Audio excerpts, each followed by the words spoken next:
On January 28, 1943, expectant mother Evelyn Henderson was visiting her in-laws in a quiet farming community outside of Kincardine, Ontario.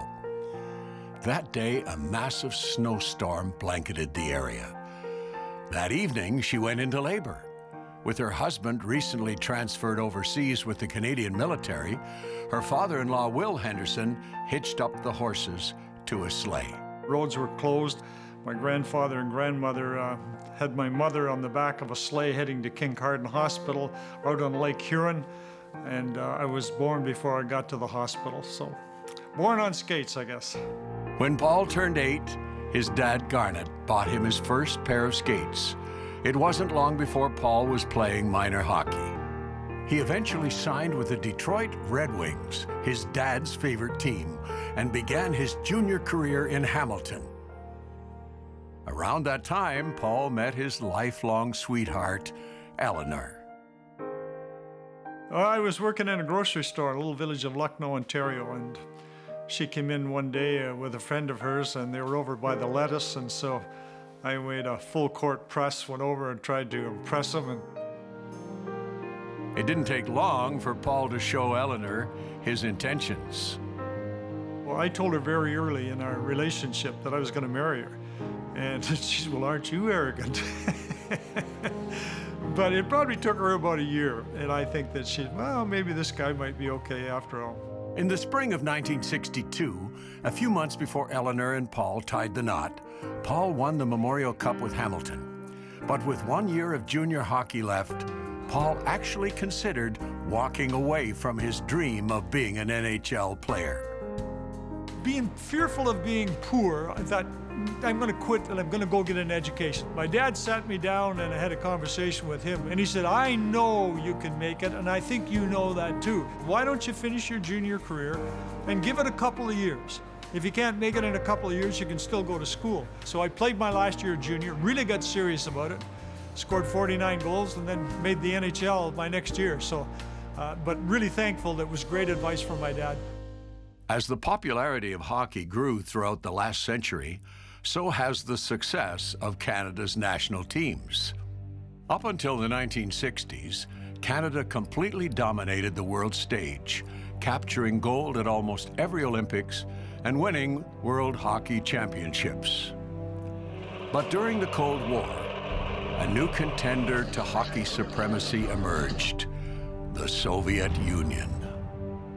By 1972, after dominating a decade of international hockey, the Soviet amateurs were eager to prove that they could beat the very best NHL professionals that Canada could offer.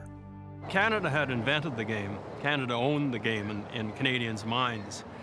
And so there was no way in the world that some usurper was going to come along and dominate our game and take it. We discussed the many ways. With both governments and the NHL in agreement, an 8-game exhibition summit series was planned. The games would be played prior to the 1972 NHL season, 4 in Canada, 4 in Moscow. And it was such an iconic event. It was in the middle of the Cold War, and the Soviet Union and the West were at odds, and so this series took on an import that was well beyond hockey. So if he was in writing the script, it couldn't have produced a more dramatic and exciting final. Tonight we are making hockey history. With the series now tied at 3 wins apiece and a tie, the anticipation of deciding Game 8 grew to hysteria in Canada. The whole country paused to watch.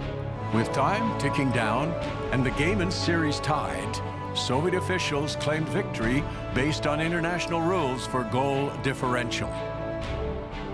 This seemed to motivate Team Canada more. Well, I jumped over the boards, Cornway headed at the far side. I yelled at him, and I was hoping to just one-time it. But the puck was too far out in front of me, and I fell into the boards, and I remember saying, I still have time. Pass it out that way. Here's a shot. Henderson made a wild stab for it. Well, I got up immediately, and I saw Esposito whacking that Tretya. I had about a foot to put it in and put it in the back of the net. Here's another shot. Right by the score. Henderson has scored for Canada. And this crowd is going wild.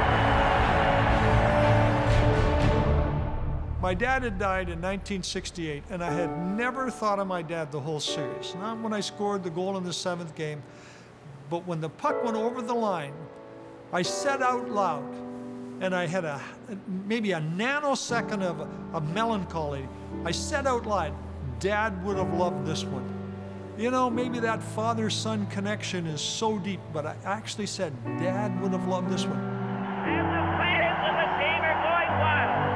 Henderson right in front of the coach's goal with 34 seconds left in the game. I was probably one of the first guys over the boards, and I remember we all went over there and we were jumping on each other, and all I could hear was, we did it, we did it, we did it. 1926 is the time of Canada's 6th goal. The reaction back home in Canada was astounding.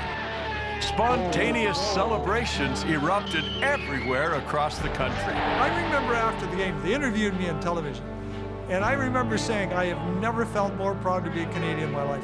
Because I think any athlete, you want to wear the maple leaf.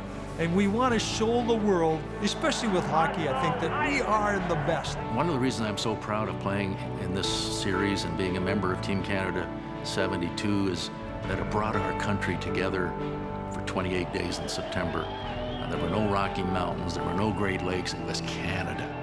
I don't think any of us were prepared for the impact it had on the country. There's people to this day, 40 years later, come up and say, that was one of the greatest moments of my life when you scored that goal. We didn't understand it in '72, and I'm not sure we understand it today.